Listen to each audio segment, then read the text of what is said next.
3, 2, 1. Roll red, upright track red. Turns and shoots. He scores! Take that silver. Take that Mic check 4. Number 2 RL. Take 3. Number 4, stay with the defender. 30 blue. Ready 4. Way back to the wall after ball. That ball is out of here. Oh, sucker! Have a good one, everybody. Shooting to Score is brought to you by Hall Pass Media and Hall Pass Studios. Hall Pass Media is a full-service marketing agency that specializes in brand consulting, event management, digital marketing, and creative design. Hall Pass Media has a wide range of clients and partners that include the NBA Summer League, the NBA Coaches Association, and the basketball tournament. For more information, please visit hallpassnetwork.com. This episode is also brought to you by Sports Business Classroom, an immersive sports business training and educational experience unlike any other. Registration for this program is now open.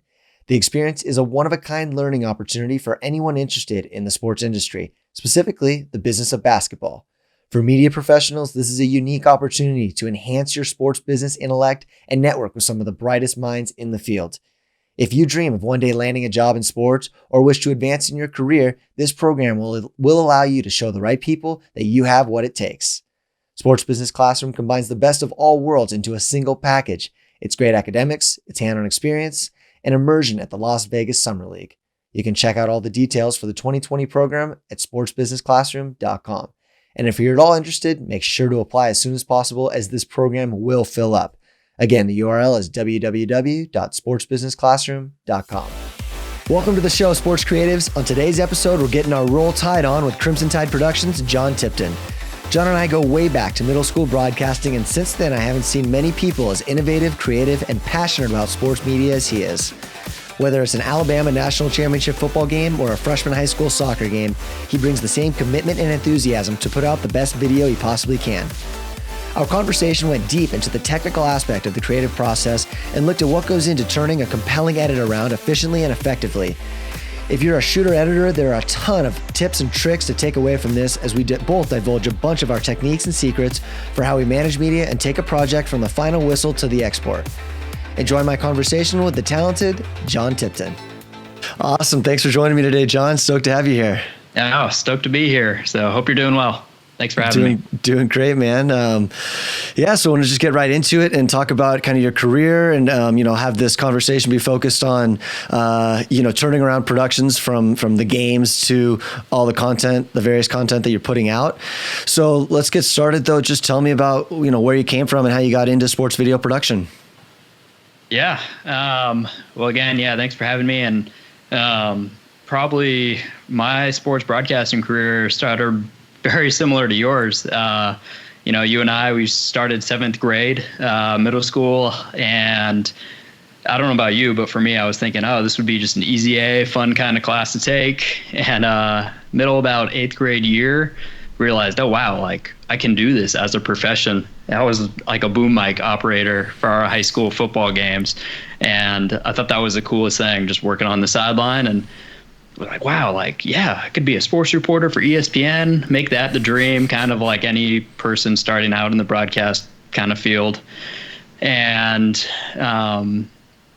our teacher, Doug Green, he was the professor at the middle school. He was the same teacher at the high school. So everybody he molded in that middle school program who really just bought into the program. He wanted at the high school level.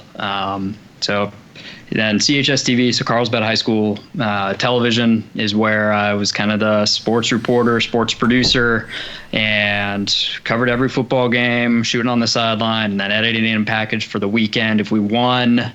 For highlights that would go on the air on Monday because it was a daily live sports segment and just a daily live news show, and covered all the sporting events. And then after high school, went to a community and a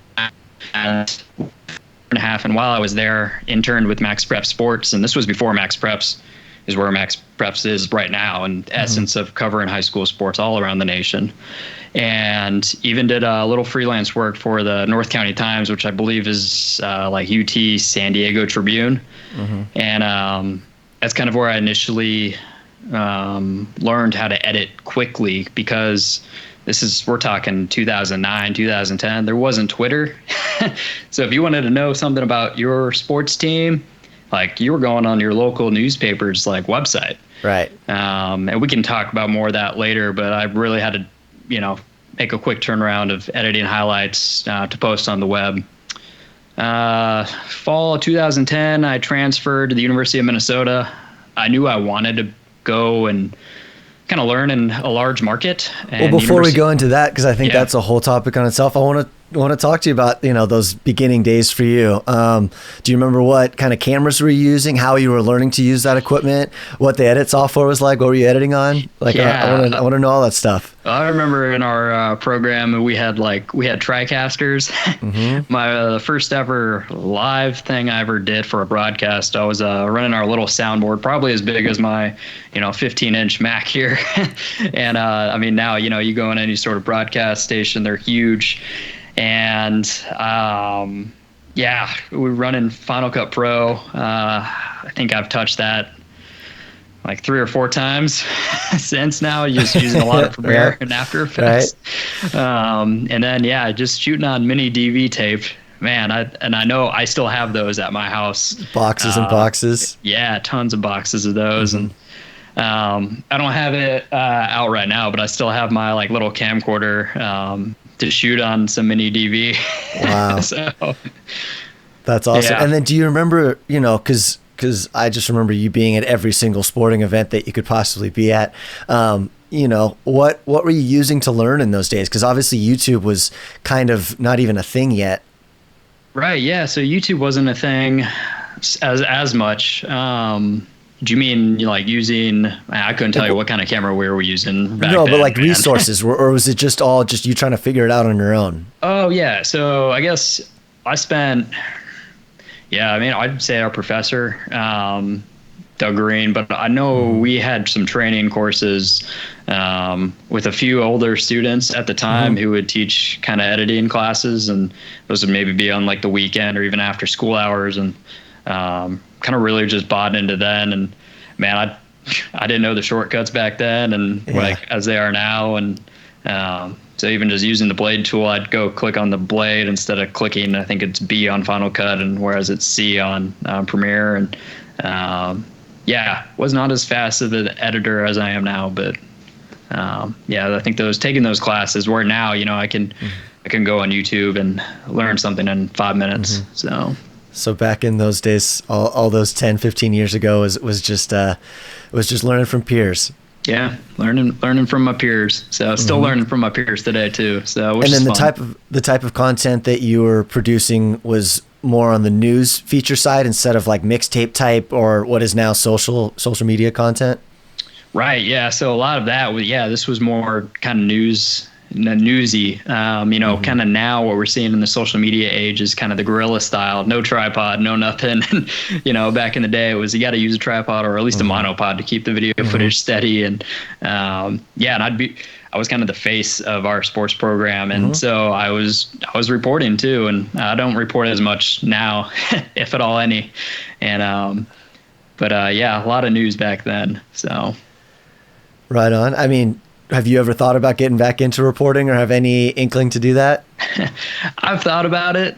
We've had a couple of interns come through our program who are like, "Oh, John, like you have a really good voice, or you just have like a really good presence. Like you'd be so much fun to like watch on TV." And I'm, every now and then you kind of like look at the job market and you kind of see like, oh wow, like they're hiring like photojournalists or maybe an anchor, and I'm like, oh man, it's been a while, but I feel like I can read it off the teleprompter. Step back right in there. Yeah. Yeah. maybe get your podcast game started. That's what will get you going on first. Hey, this is my first one. So if I do well and this gets great reviews, maybe I will. Yeah, we'll get it going. So from there, I mean, let's move on and start to get into kind of the meat here of what I want to talk to you about. But was your time in Minnesota. Yeah, so I transferred to the University of Minnesota. They're the Golden Gophers in the Big Ten Conference.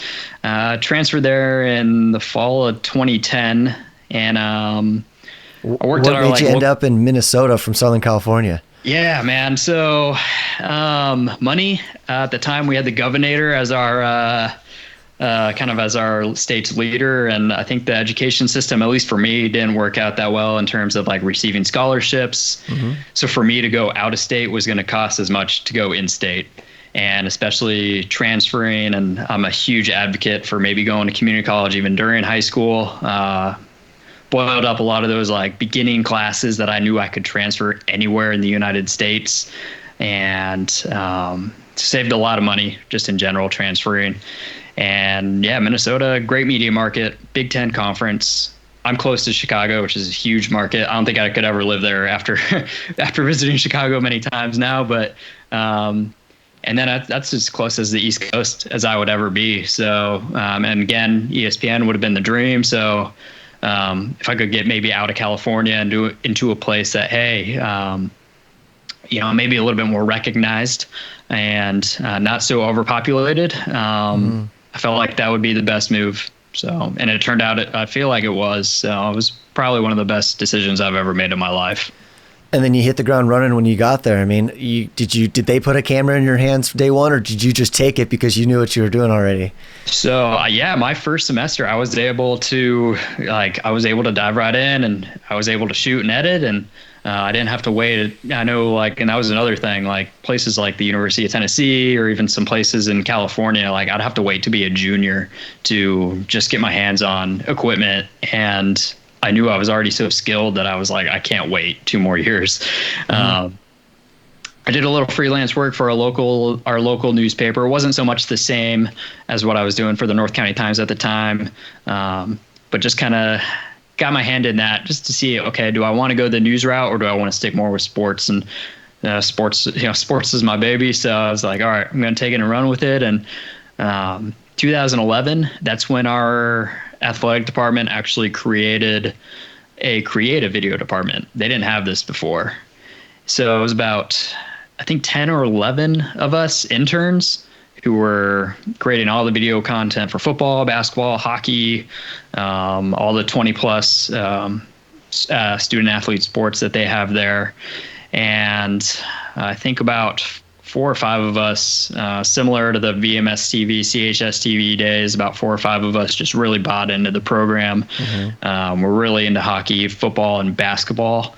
Hockey's huge up there, man. It's the state of hockey. If you ever get the chance to go, I highly encourage it. There's nothing better than going to a professional hockey game in cold weather in February. Yeah.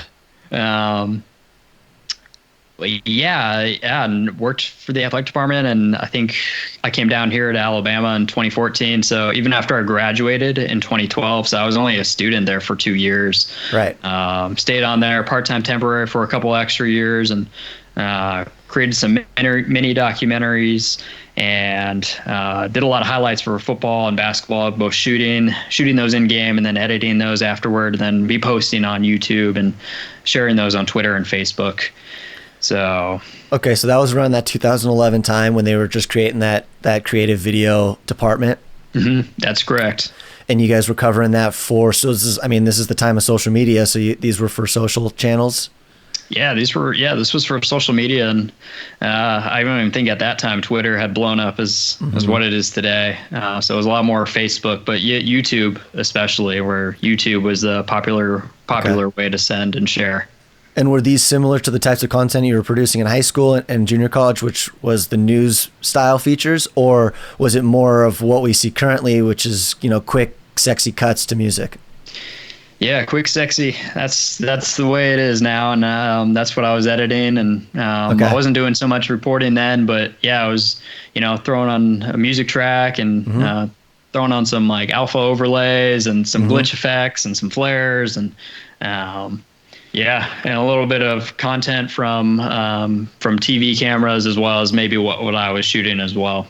Right, and cutting in with the play-by-play or color where you could. I know. Yeah, whoever the radio call was, that was usually who we ran with. But yeah, even whoever was calling the game for, if it was something amazing. Sweet. So I want to get into your workflow then a little bit there in terms of that style of content, which I know is similar to what you do now. But what does that look like? Let's say a basketball game, finishes at 7 or finishes, I guess, 10 o'clock on a Wednesday night or whatever it is. What does that look like to the time that you're putting out a video, and you're doing, like, where are you getting all your content from? How are you getting it? And what does that edit process look like? Yeah, well, especially on the road, it's a little crazy. You're kind of like a one-man band shooting and editing. Usually our sports information directors, they'll ask for a travel video. So it's like, okay, players loading the bus, getting on the plane, getting off the plane, and then maybe a practice video. So then, them arriving at the arena or the field and shooting some like ISOs, profiles, and guys warming up, getting loose, maybe something fun or whatever that they're doing.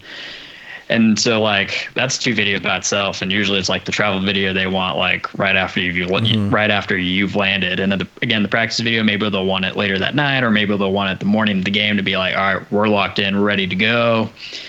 The game happens, usually like scrambling around to get the game feed from, maybe the truck or the production crew that's there, and then shooting the game. Well, real quick, what does that mean? Get the game feed from them? I mean, do you hand them a hard drive and say, hey, can you throw this on there for me? And it's just based on knowing people? Yeah, basically that's it. Some folks don't. I'll usually reach out to maybe whoever's running their TV over there on like their side of things, and hook up just an SDI cable to a recorder and hit record and just let it go, and hopefully you're recording it during the broadcast. During the broadcast. Got it. Okay. So, and hopefully all the nats are on there. And same with the announcers' calls, and because I'm busy shooting, I'm not just like going to sit and watch this game feed take place, and then it's covering a press conference. And the press conference is always something that if we're on a plane, you want to make sure that thing's like up online before you take off, and then maybe on the plane you're editing a highlight, and if we win, then we're editing highlights. If we lose, we're not putting out anything because nobody's going to watch that. And so highlights, real quick turnaround time. Are those just individual shots that are exported for little one quick hits, or are you actually putting together a highlight edit? It's a highlight edit, so it'll run usually over a minute. Your dedicated fans are going to watch the whole minute. If you're pushing 90 seconds to 2 minutes, again, your only diehard fans are going to watch that time fully in length. It's only the big plays. So like basketball, the big dunks, if we're showing a football game, Devonta Smith is going for 5 touchdowns against Ole Miss. We're going to show all 5 touchdowns, but you're going to show 20 angles of those 5 touchdowns, of the spectacular catch in the back of the end zone or him hurdling a defender. So, I think it just kind of depends like how the game is and kind of the end result. Right. So when you're shooting, let's say, can use your hockey games in Minnesota. You're a student intern, but you're expected to be a one-man band shooting and turn around that edit. Obviously, a lot factors into win or lose and the results and what the storylines are from the games. But do you have an edit in mind while you're shooting and that you're trying to capture certain things? Are there, are you going for close-ups of faces because you can have the wide angle of the goal from the broadcast, or are you looking for to get those cutaways of a stick, stick touching the close-up shots, whatever? You know what I'm saying? Yeah, I hear you. Yeah, so I guess before the game starts, I'd usually pick my music track out before. Okay. I'll try and cut, splice it up where it's kind of nice. Maybe remove any foul language that may be in it, or just take. So you'd already have the music track almost cut, ready to go to like a 60-second time. Yes, I'll usually always have that splice, especially if it's like some epic orchestra that builds for 30 seconds. Well, I want the meat and potatoes of the song. I don't need all that 30 seconds. Give me 5 seconds of that, and then the hard beats and what have you after. So I'll usually have a song track already picked, and then maybe a backup one, just kind of depending okay, what I actually shot could mesh well with the other one, maybe not. And then I'm, shooting the artsy beauty stuff. So give me all your profiles and of coach and players and hockey masks on the side, and even just gloves handling their sticks, and referees laying down the puck on the ice. You name it.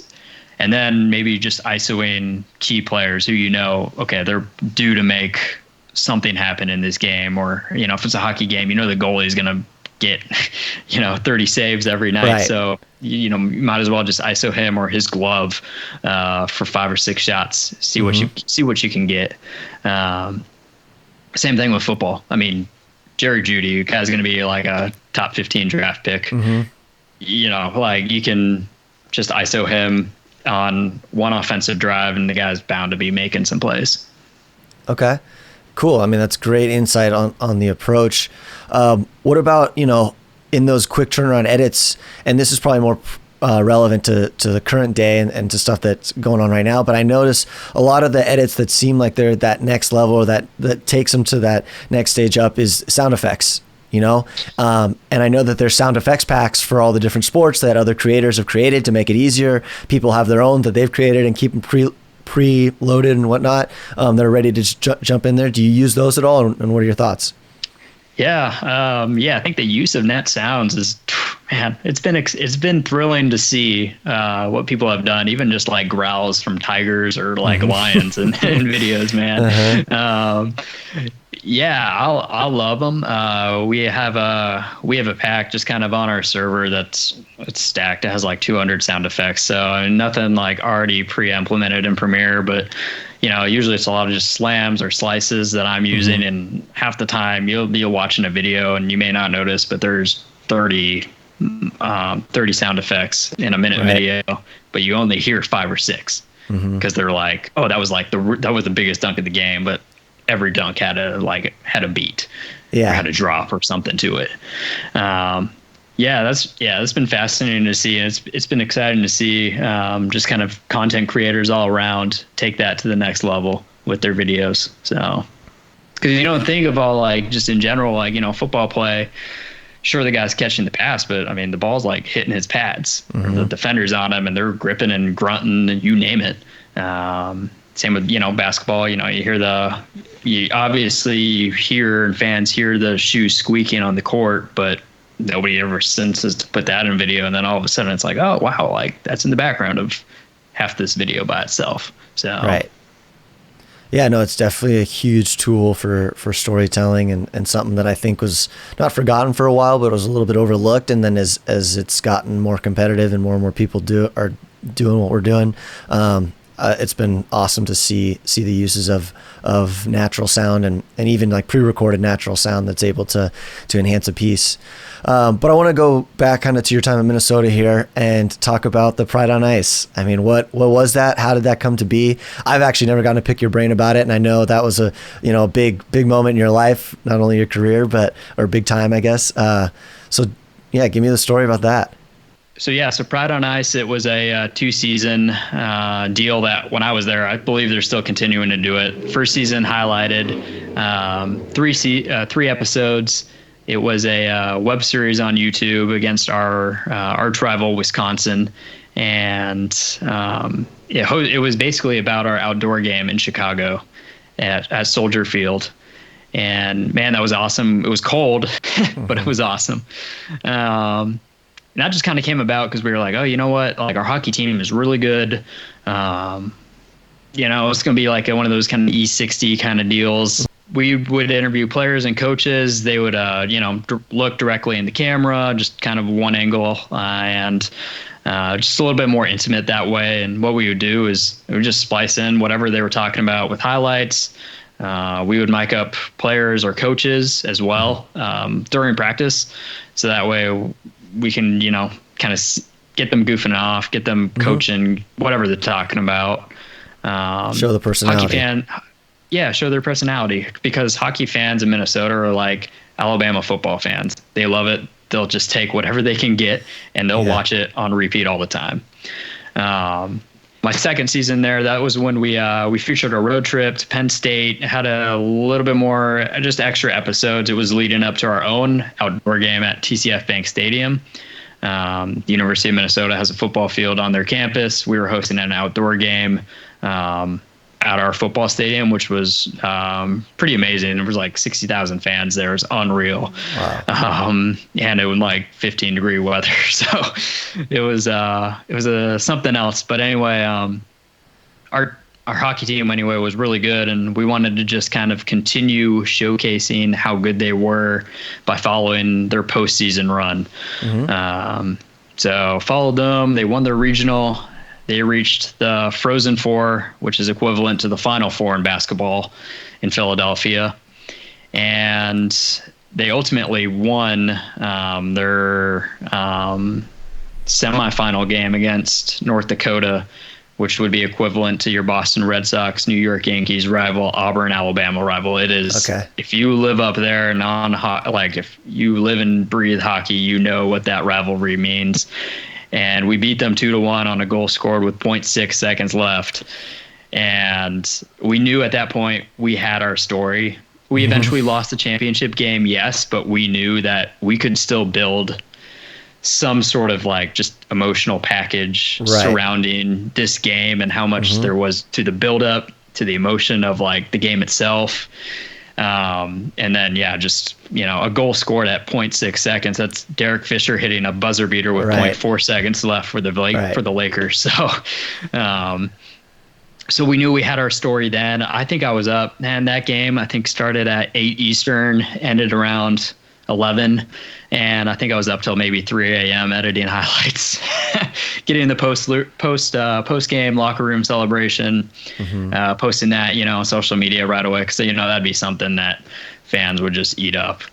And and then editing post game highlights for that, and then even just starting to build this next little mini doc webisode of this Proud on Ice episode. We know it's going to be something. Yeah, sure, we have the championship game still, but I have all this footage, so I got to at least start building like where this is going to go. I think in total, that episode, we called it Proud on Ice Frozen 4. I think, I had a couple terabytes of footage, including game feeds, things that I shot, practices, and then all the behind the scenes stuff. We went to the Rocky statue because of course you have to do that. Even just getting guys warming up. And then media day with ESPN where they're meeting Barry Melrose and John Buccigross. Sweet. So terabytes of footage, and how to boil it down. And I could have made it maybe a 30-minute video, but I got it down to 13 minutes. That was the final cut. And really proud of it. And it was received really well and like blew up our Twitter, I think. And it was a really great story to tell. Okay, so I have hundreds of questions here. First, I guess you just said, blew up the Twitter. What was it originally released on? Like what platform? YouTube. YouTube was the original. And then I think maybe we uploaded it directly to Twitter as well. I was just looking the other day. They were with all the stuff that's going on with no sports occurring. They've been, rewinding games all over. I mean, baseball games, basketball games, you name it, but they were showing online, I think, this game, they're rewatching this game, and I was like, oh wow, like I got to watch this game. I know how it ends. I just got to rewatch it and relive it. And I looked at YouTube, and I think it was around 50,000 views, and I went on Twitter and looked it up, and I was like, oh wow, it's over 100,000 just on Twitter alone. And so awesome. Those were the outlets back in the day. and then you left out the best part for you. I mean, what happened to it after it ran? Oh yeah. So, this is kind of a cool story. So what we did was we submitted it for an Emmy award, and we didn't think that we would honestly win or even just get nominated. It was one of those things where, if we get nominated, it's something, but if we don't, it's nothing. So we left it a little under wraps. We didn't say, hey, we didn't go to the athletic department and say, hey, we're nominating this or we're going to submit this. So Devin Pachenko, he was our, at the time, he was the assistant director of marketing for the hockey team. And he was like, hey man, we should submit this. What the heck? If we no biggie if we don't get nominated. And it was actually on the day that I left to come down to Alabama. that the nominations came out, where I found out like, wow, I'm nominated for an Emmy. Wow. And so that's just the perfect closing of like one chapter, opening of another. Unfortunately, I couldn't make the ceremony. We had a night football game. But Devin was so gracious enough. He sent it down to me. So, there you go. Love it. I definitely. So I got it down here with me. And but what's so the title of the award? So it's the Upper Midwest Regional Emmy Awards. We were in the one-time special category, and it says Gopher Hockey Pride on Ice, the University of Minnesota, John Tipton, photographer, editor. There you go. Sweet. Yeah, one of my most prized possessions here. So He's obviously sitting close to you there in your home office. Yeah, right. Okay, so let's get into the nuts and bolts here of this thing and how it came together. You kept saying we, but what was the team like that was working on that? Who was involved? How many people? So it was only me and Devin.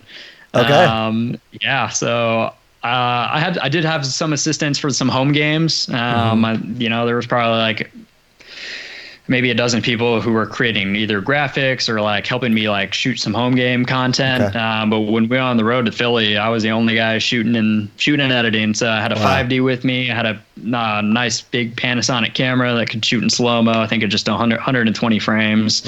Brought a slider, tripod, XLR cable, wireless microphones. Yeah. I think getting off the plane, I was like, there's a photo somewhere where I got like 3 or 4 bags just strapped to you. Yeah, just all over me. So, and I mean, you must have had a plan to use all that stuff, into the piece, right? I did. Yeah, I did. And, I think on like one of the days when they were, it was our practice day, it was so cool going up to the rafters, and they were playing where the Philadelphia Flyers play. Okay. And so going up in the rafters there and just kind of shooting straight down on the ice. And so Devin, he was kind of the liaison, you could say, between myself and like the coaches, in the essence of being like, okay, so like it's cool if John mics up, the assistant coach here. Or like, we're good with that, or like he can go in the locker room, and like we're good with that. And obviously on a win, it's like, okay, you got to, against your arch rival, you got to go in the locker room. You got to get those reactions. And so they were totally fine with all the access possible, because they knew like, hey, even if our result isn't the best result, this is great for recruiting, even too, just for not just the fans, but for recruits, and being like, hey, you're getting the inside access here. This is what it's like to be a part of our team. Yeah. Yeah. And no, I can't think of any other D1 program who was doing that in 2011. Right. So did you have a relationship with the players in the team at all before that from covering them? So is it a little bit more comfortable with you being there?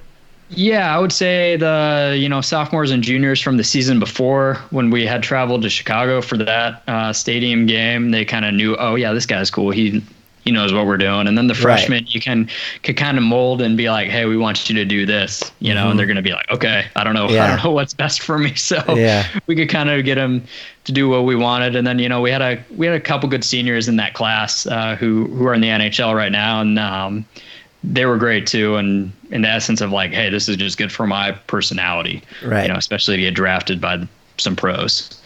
I think even just having Devin there too, to be like, oh no, like, he can shoot this stuff. Like, he knows what he's doing. He's not going to put anything that you're doing that's stupid in this. Right. Because we want to make we want to make our program, look good.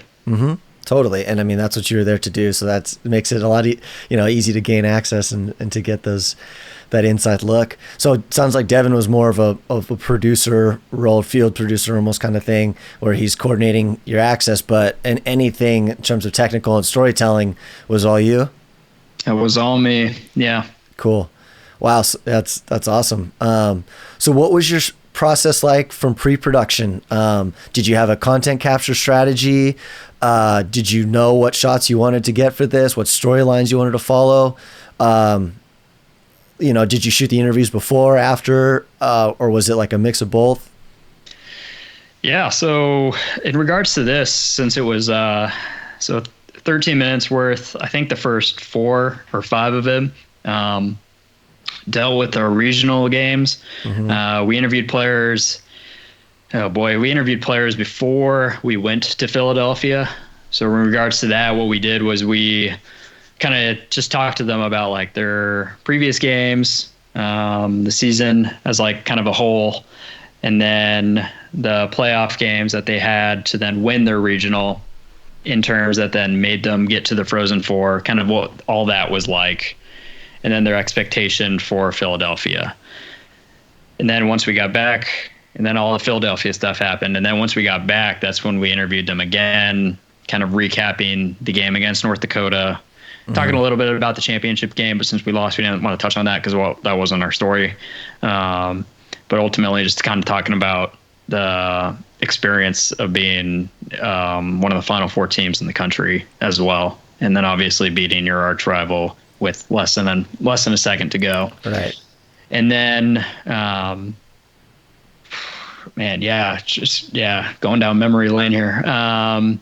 We had mic'd up one of our players, Ben Marshall, just a hilarious kid. You could mic him up about anything. He just, he could say whatever he wanted basically. And, he was great and witty. And so we'd mic'd him up a couple of times when the players would be warming up. Hockey players love warming up with a soccer ball. It just gets their legs loose. So they'd be kicking around the soccer ball, throwing around the football. They have some competitive games against each other. So we knew that he was a fan favorite too. He got a lot of playing time, didn't score a lot of goals, but fans loved him anyway. So it was like, all right, this is something that the people are going to like. And yeah, great personality. And we knew we were going to get some good stuff from him, and kind of incorporated that before the game, as well as micing up some players during the ESPN Media Day as well.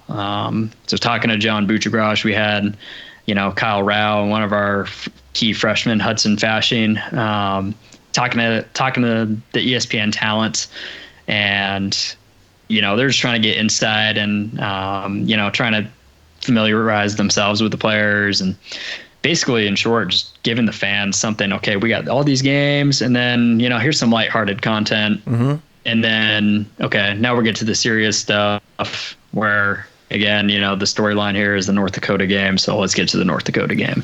So you sounds like you had a story structure. I don't know if it's written down, but at least in mind for here's the story structure we want to take into this and the approach.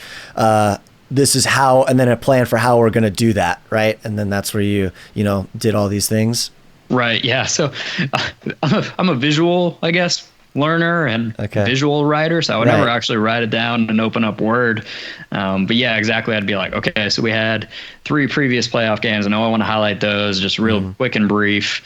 And then I want to get us traveling to Philadelphia, show some lighthearted stuff, and then boom, game 1, boom, game 2, and boom. And the first game 1 I know is at least going to take up a good 5 minutes. Right. So, because we had some great sound bites from some players just talking about like, oh boy, like they thought the game was going. I mean, you see a clock with 9 seconds in hockey, you're like, okay, this is going to overtime here. So the players were expecting maybe overtime. The goal also was shorthanded. So the fact that they were down 4 against 5 is just something else by itself. So even just kind of getting the perspective of like, okay, yeah, we're shorthanded. All we got to do is just kill the clock here, get to OT, and then that's when we'll like bounce back. And and instead, like you get that happening, and then of course, then you want to have like savor the moment of, okay, here you want to have like a minute of just celebration. So like the locker room stuff, you just want to show that emotion raw. You don't have any audio interviews with that. It's just you want to get the guys celebrating because locker room dances are the best, and those go viral like crazy. Cool. So another question is, what was the turnaround time between when the season ended and when you released Pride on Ice? The season had ended, I think like the first weekend in April, maybe like, that first week. So like the 3rd, 4th, 5th, 6th, one of those days. And I knew I had about a week. I think we had an extra week of just kind of some downtime to be like, okay, you kind of breathe, settle in the championship loss.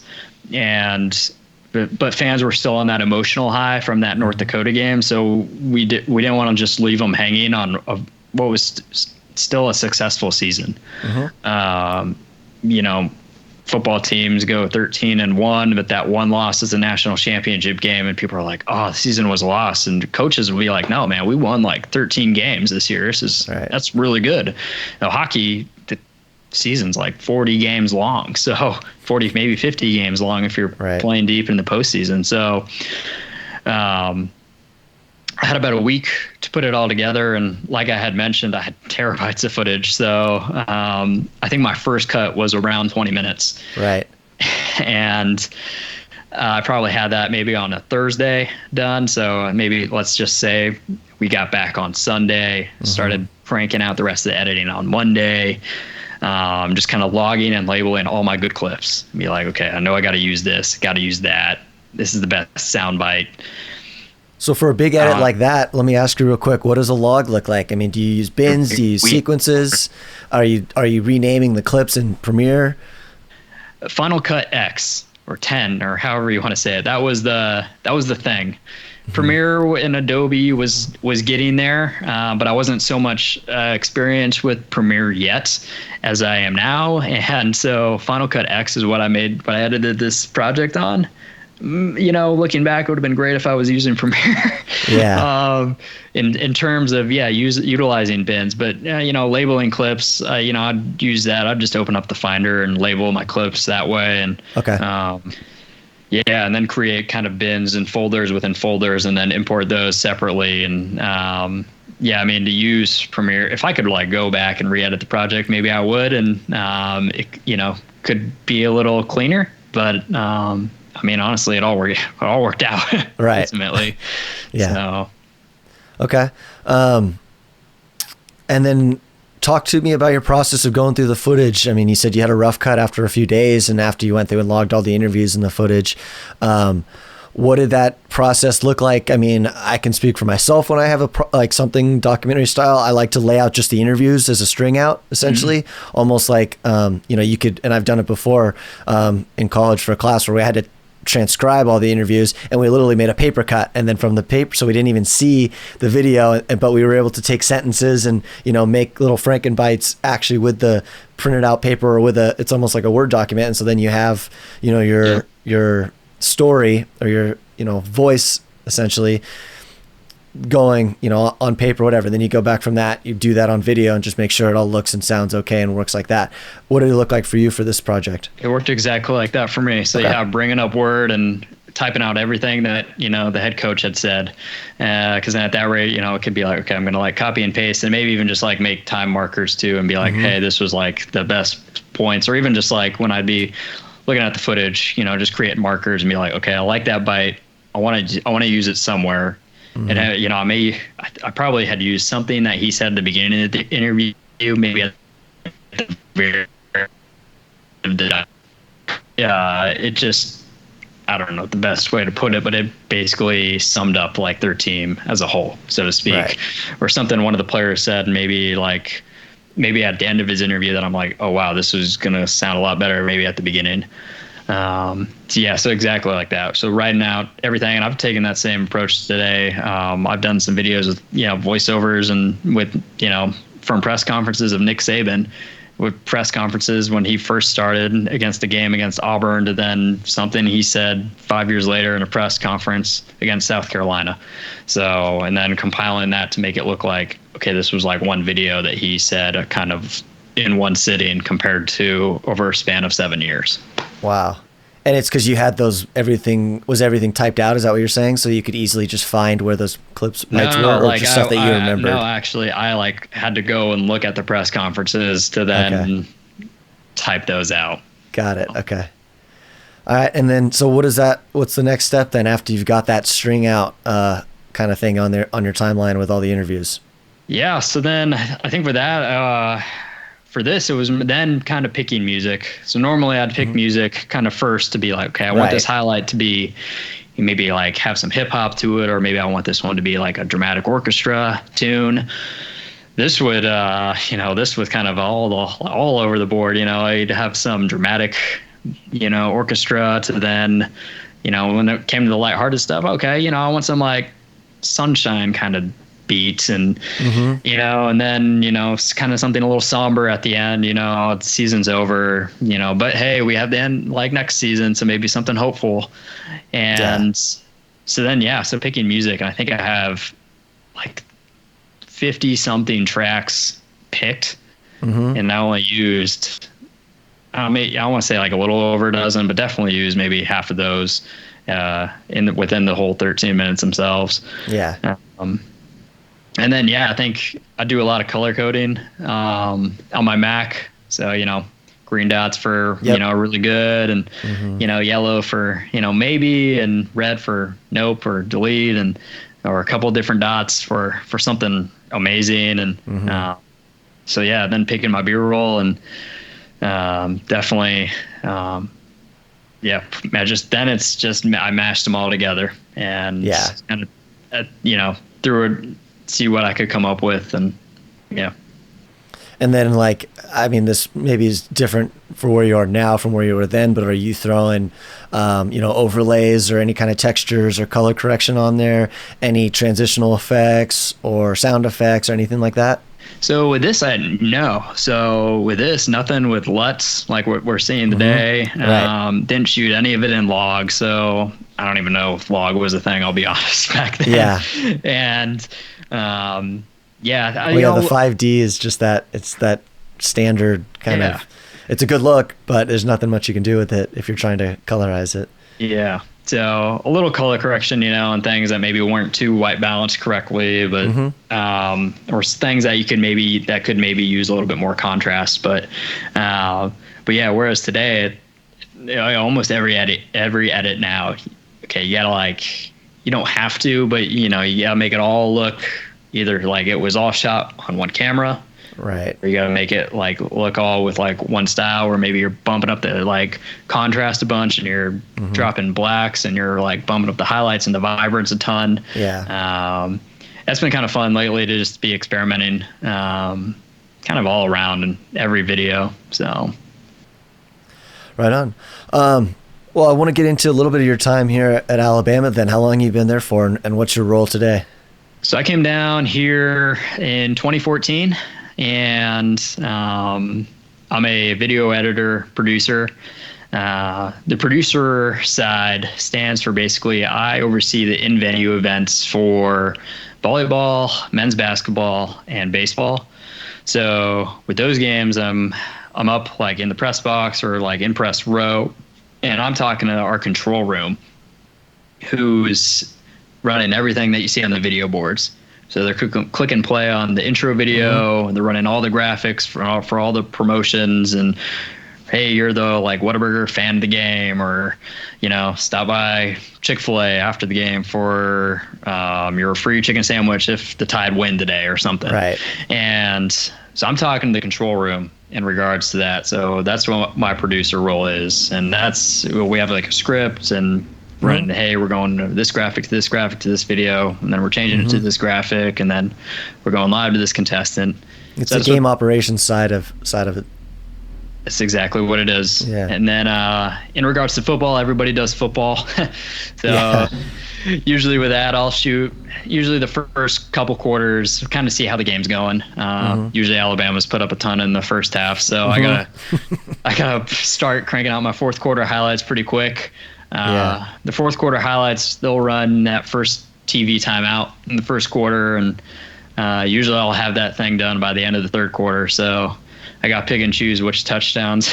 Running on the broadcast or running on social or what? It'll go on the video board in game. Oh, okay. And that's stuff that you shot during the game. It's stuff that I shot. It's stuff that maybe one of our students have shot or one of my coworkers have shot that I'm using, as well as all the TV cameras. All of our broadcast cameras are getting as well.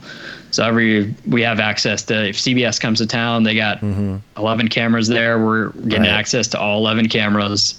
And then with our 4 or 5 cameras that we have on the field, are getting crowd shots, so to speak, for the video board show. And then I'm compiling that, and that's got to be done by the third quarter. So, wow. hundreds of clips that I gotta then decipher and kind of pick which stays and which goes. And I mean, it helps when you have a team that scores a lot, when you can kind of decide, okay, like this 1 yard rushing touchdown definitely was not as exciting as the 20-yard, flea flicker or something. And I'll tell you, there were times when I was at the University of Minnesota, I'd be editing their football highlights, and man, I tell you, we had seasons where we were like 3-8 or 2-10 or something, and I'd be like, oh man, these fourth quarter highlights aren't, that tackle was great, but not highlight worthy. Right, but you got to come up with something to fill the time slot. Exactly. Okay, so what kind of cameras do you guys got during football? All 5 cameras you said you had out there. Yeah.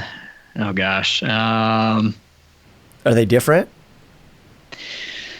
Yeah. So we got broadcast cameras out there on the field in game, and then they're all around Bryant-Denny Stadium, and then we have a couple people shooting sideline with either an A7 or an FS7 red camera. Red Dragon is what we have. Yeah, so we'll have about 4 other people kind of just shooting that kind of guerrilla style from the sideline, or even just kind of around the stadium as well, just shooting highlights. So, and then are they doing a card dump after every quarter with you, or how's that working? How's that media management and transfer all working out? It will, yeah. So a couple of them will do a card dump with me. So that way then they can go back down, or if they get an amazing touchdown catch or something like that in the third quarter, or even at the end of the second, I'm like, hey, I'm going to want that for the highlights here. They'll rush it right up to me. And we usually have a student intern in our office as well, who's we consider a runner. So they'll run down to the field, swap cards real quick. So that way they don't miss any of the action down there while I'm editing. And, yeah, it's a real quick turnaround time. And we have a couple folks who just strictly do football. There's Crimson Tide Productions. We do all the sports, but there's a couple folks who just do football. Okay. So there's things that maybe you'll see on their social media accounts, but it's just them doing. It's not me or my coworkers. We're not doing that. That's some of the elements that they just do, maybe for a little bit more recruiting purposes. Yeah. Okay. So when you're getting that footage, is it just you as an editor? Are you dumping it onto a server and then having multiple people that are able to work and look and go through it? Yeah. So, during football, usually I'm the only person editing, or in game. Yes, correct. But yeah, we have a server, and usually during the fall, when it's football, basketball, volleyball, soccer are all kind of going on, usually the server gets kind of compacted and we get low on disk space, and then we got to transfer footage to the cloud. But everybody has access in our office, and there's about 14 of us who work full time who usually do a lot of things video wise.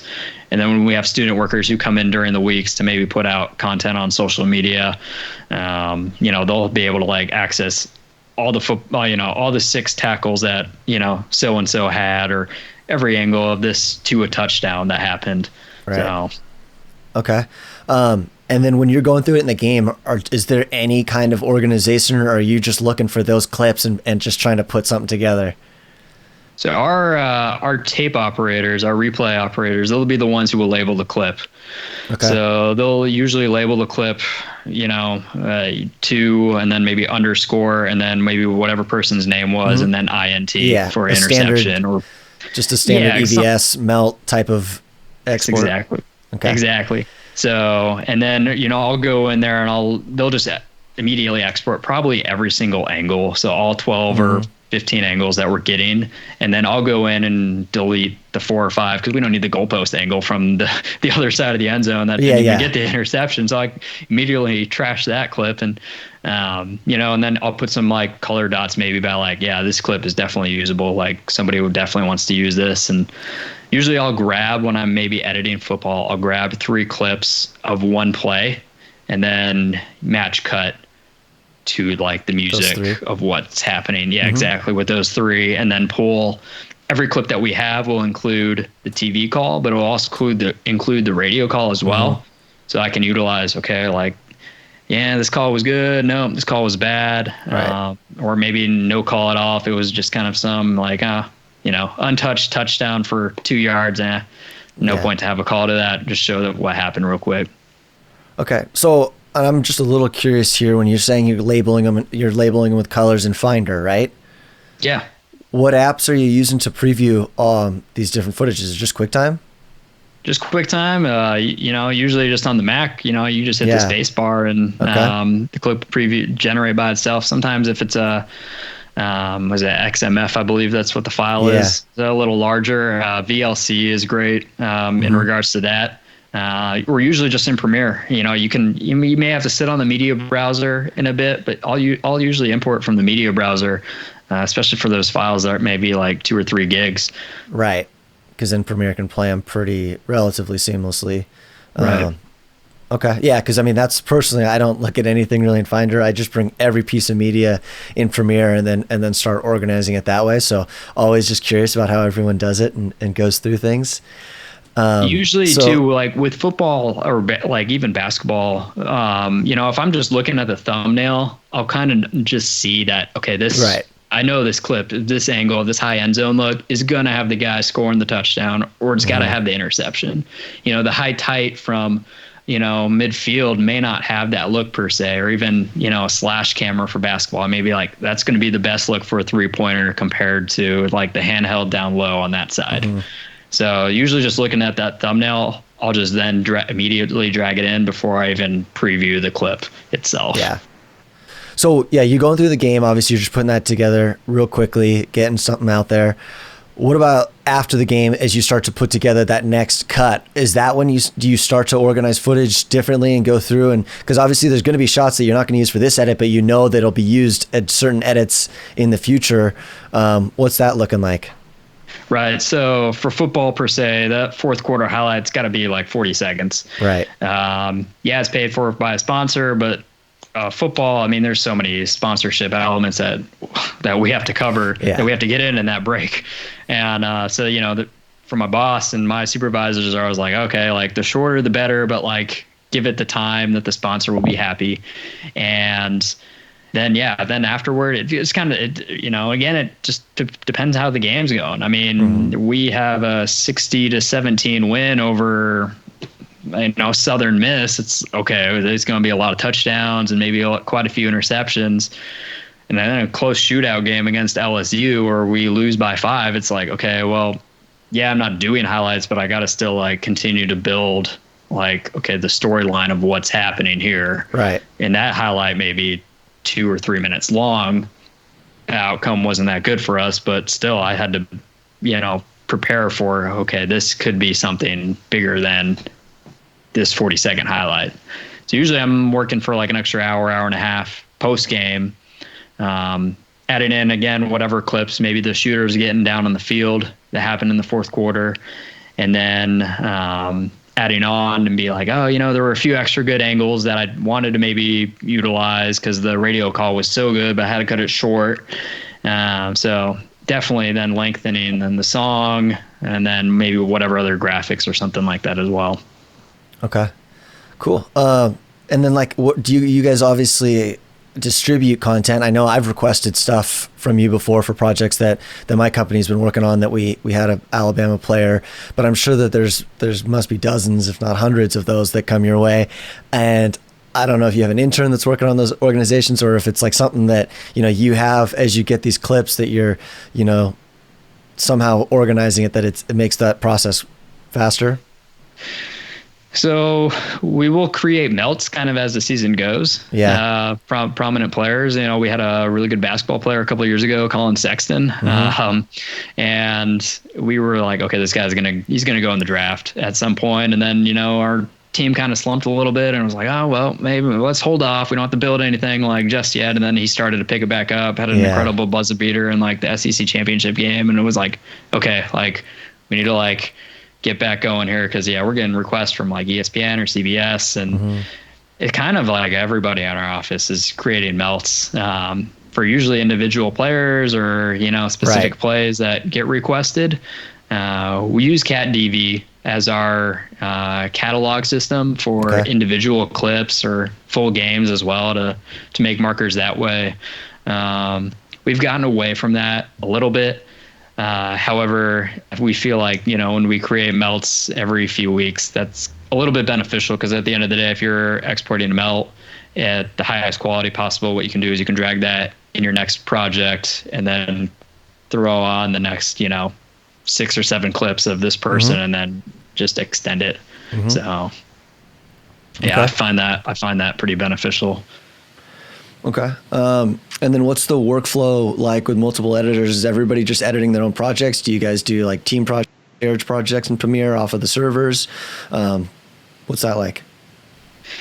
Yeah, so I think every week is different. That's one thing I love about doing what I do is, I'm working on something that's basketball related one day, and then the next day I'm out shooting something that's baseball, or editing something that's baseball. And what we do is we kind of just divvy it up. We have a nice system online that it's like our help desk that kind of our supervisors will shuffle kind of information or videos our way and be like, okay, like so-and-so, you're going to be editing this. John, you'll be editing that. We're kind of stick sport specific. So like I do all the stuff that's baseball, men's basketball related. And, somebody else would do something that's softball related. And then especially when we're in the season where there's like that basketball overlay, I'll have a couple students who will help me out creating maybe player profiles, where I basically have the whole project already created, the meat and potatoes of maybe like this green screen fun game that we did with the players or something. And I'm like, hey, all you got to do is you got to just throw this clip in here. It's already spliced up, cut and paste, key them out. This is how you do it. And I think usually we're turning around about 2 videos every single day. Damn, a lot of work. Yeah, it is. It keeps us on our toes. So it doesn't help when we get requests, that morning that are then due later that day. Yeah. Yeah. Everyone thinks you just got nothing else going on and you can just throw together a video for them real quick, right? Yeah, exactly. All right. Well, I got a few questions left that are just kind of generic that I'm trying to ask, as many people in the industry as I can just to get different people's takes on them. But what are some resources you use to grow as a video creator? Oh, man. Definitely. I would say my peers. I definitely learned from them. We have about 80 to 90 student interns. And I'm learning from them every day, and it's kind of exciting to see what they can create, or maybe what their shooting or editing styles are like. And you have some who are really into film and who will be like, "Hey, you got to watch this movie. It's so great, and I'm going to try and use it in some kind of video here, and whether it's something that I'm going to shoot or edit." And I love just their excitement, because then that gets me excited for what I do. And to come in the office every day and, makes me feel really blessed to what I do. And a sports creative video Slack channel that everybody kind of just throws each other different ideas. And that's kind of exciting to see people communicate, people from the Midwest, West Coast, East Coast, kind of just throw each other ideas out the window and kind of be like, hey, what do you think of this? Or what do you think of that? And I feel like that's a great way, kind of just be like, oh, wow, like what I do is really, even just really rewarding. And so that's been a great way to just kind of learn from others and kind of see what they're doing as well. And then just obviously, I think, you look through Twitter and you probably see like 2 or 3 videos that you're like, oh, wow, that's pretty fresh. Like, I wish I could do that. Or how'd they do that? So, I mean, that was my next question specifically. Are there any specific accounts that you can think of off the top of your head, or that you know of that, you just find yourself constantly drawing inspiration from, or that you really like? Whether it's Twitter, YouTube, Instagram, anything. Oh yeah, I'm a big advocate on Twitter for sure. I'm probably on Twitter a ton during the day. There's a production company in the Midwest, in Minneapolis. I did a little bit of work with them when I was there for doing football stuff and hockey things. Elite Edge Productions. They do amazing work when it comes to maybe creating intro videos or even just 3D and graphics. And so I've met a few people, Ryan Semenko and a few other people up there in regards to them. And every now and then I'll try and be like, okay, they did this video. How can I do that here? Do we have the resources to do that? Yay or nay? Can we do it with student athletes? Are people going to be okay with that? That's always a question that we got to ask ourselves every now and then. A couple of people I follow on social media, Sam Lutz, I think that's how you pronounce his last name. He's a content producer with the Kansas City Royals. Okay. He does a lot of great content. I love some of the stuff that he puts out. And then I can't remember pronounce his last name, but it's Matt, I think, Farsi. And I think he's a content creator for Major League Baseball. Anyway, we got a couple Ronins this year, and I had reached out to him, and he passed along some like tips on what to like how to shoot and like just kind of some like cheat kind of things, and you know, how to handle Ronins and A7s and what he does. And he was doing stuff with the World Series when it came with the Nationals and the Astros, and running out in the field with Juan Soto in the field in the background. It's like, oh man, like I'd love to do that. That'd be so cool. Cool. No, that's great stuff. Great insight right there, and super valuable, resources for any other filmmaking creative, just to find where everybody gets their inspiration from. And like, that's awesome that you said you reached out to him, because that's something that I can't recommend enough to anybody. And I tell, any listeners, for all the guests that we have on here, like, follow them on social, send them a DM, like, probably going to get back to you. We're all in this together. So that's great that I think that's sick that you guys to take advantage of that. What advice do you have for people that are looking to get in your position to maybe become a video producer for a university or for just a big time program? Oh man, I would say don't. I actually got this advice from Neil Everett.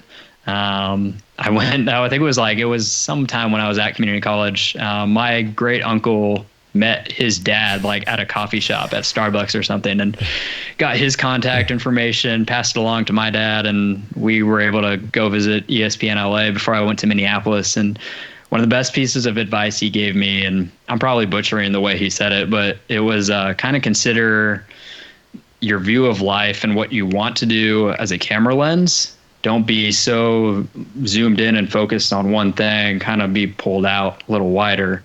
Give yourself a little range on like what you can do, what you want to do, and like what you want to pursue.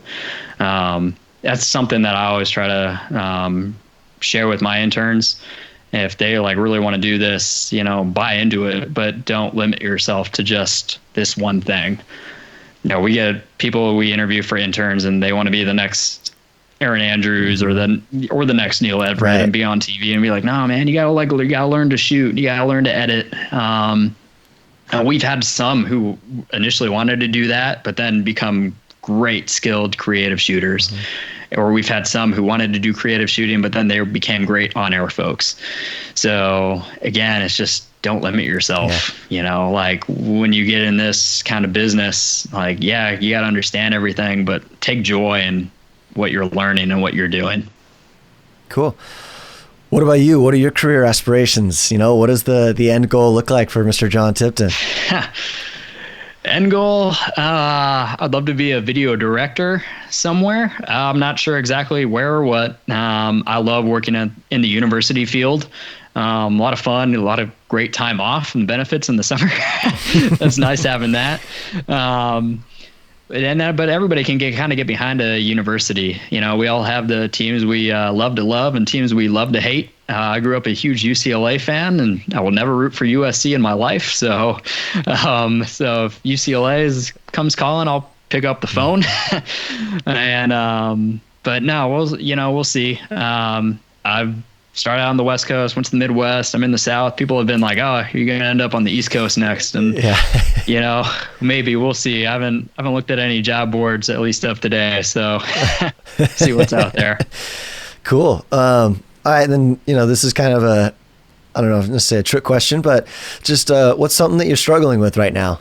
Just because everyone's got those things that that they're dealing with, and it humanizes all of us. So what's something that you're going through, what you're dealing with? Yeah, no, this job, it is humbling. You think like, oh yeah, I did this really cool video, and then like somebody else does something and you're like, oh man, like I didn't think it was that cool, but yeah, obviously maybe they have a bigger following or something, and then but you're like, okay, you can learn from maybe what they had done. I think definitely the whole, shooting kind of the guerrilla style and utilizing nats more. That's been something that I've been doing a lot more lately. I struggled big time at the start, but it took a few times looking at videos and even just like maybe shadowing some people's projects and being like, okay, like that's how you layered the audio tracks, and like, oh wow, like okay, like that's how you used like this overlay. Maybe that's what I got to do next time. Hyperlapses with photos, that's becoming a big deal now. People are like, that just came out of the woodwork. I don't know where that came from, but those are really, really cool to watch. And so in the realm of photos, I'm not like the greatest.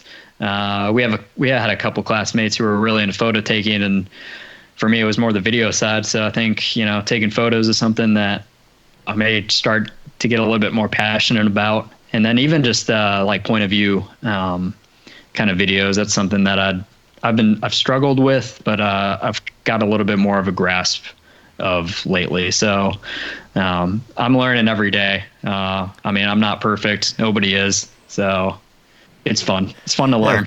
But as long as you have that outlook, you're headed in the right direction. Cool. Got any shout outs? Anybody you'd like to thank? Anybody you'd like to show some love to? Oh man. Love everybody who's kind of in this business. It's kind of fun to kind of be part of this fraternity. And, I hope if there's any young people watching this, just know, hey, if you're passionate about this, like, go get it. Nobody's going to tell you to say no. There's plenty of jobs out there, a lot of opportunities. Even if it's buying some cheap camera at Best Buy, do it. GoPros, yeah, sure, they may be expensive, but take the chance. We'll see, kind of take risks.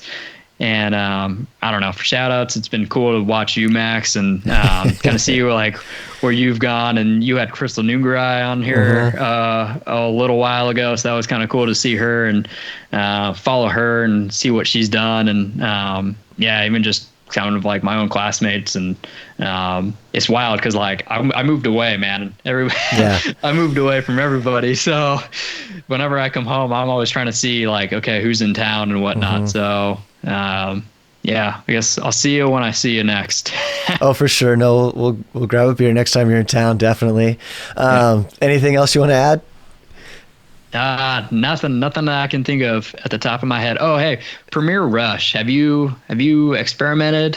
Haven't touched it. It's kind of, I've read articles on it and just kind of looked into it, but I've actually never really touched it. Okay. Yeah. Same here. I've been kind of dabbling a little bit just cause it's something new, something else to do. So, so if anybody out there with Premiere Rush has got any cheat sheet on it, that'd be great. So, my understanding is it's you film videos you take from your phone and edit, right? Or can you import like actual like DSLR footage into your phone or GoPro footage into your phone and use it in there? So you could start your project on your laptop, and then through the Adobe Cloud, you're able to then access that on your phone. So like even just like for travel footage, like I'm basketball season's over, but maybe next year, in regards to maybe football or something, you got to do a travel video with that. I'm thinking, oh, wow, I could actually like start things and then, maybe edit on the plane, but maybe it's quicker, maybe it's not. I don't know. So we'll see. Something to look into, something to, new technology to keep playing with, but I appreciate you bringing that up and throwing that out there. I guess the only thing I got is where can people follow you? Where can people find you and see your stuff? Yeah. So Tip Top's my nickname, and that's kind of where that picked up in high school. So that's carried with me all the way down here to Alabama. People call me that down here. So handle on Twitter and Instagram is @JTiptop. I used to have a YouTube channel, but now I just kind of use that for my reels. So a lot of those videos that I have on there are kind of private. But Max, I can send you some links to some Alabama athletics, or even just Pride on Ice, things that I did when I was at Minnesota. Yeah, definitely. I want to include all that in the show notes so that anybody who's interested can easily access and check that stuff out. But yeah, no, you got Tip Top. We got the UCLA John. I remember my personal favorite was Johnny. Tell me the weather, Tipton, when you're doing doing weather. Oh yeah. But yeah, dude, this has been awesome. So I appreciate you taking the time today and getting to catch up. Oh, absolutely, man. Thanks for having me. Thanks for listening. I hope you enjoyed the show. We talked about a lot of very specific stuff there within the editing and video production world. And if there was anything you wanted to learn more about, check out the show notes at shootingtoscore.com. John and I both worked together to put as many links in there as we could to anything we reference. You can connect with John on social at JTiptop. And if you're curious to learn more about anything we talked about today, I encourage you to reach out to he or I. Big shout out to our sponsors, Hall Pass Media and Sports Business Classroom, and huge thank you to you, the listener, for tuning in today. If you would like to return some of the love, the best way you can do so is by leaving a comment or review wherever you're listening to this podcast. Thanks again, and I'll see you next time on Shooting to Score.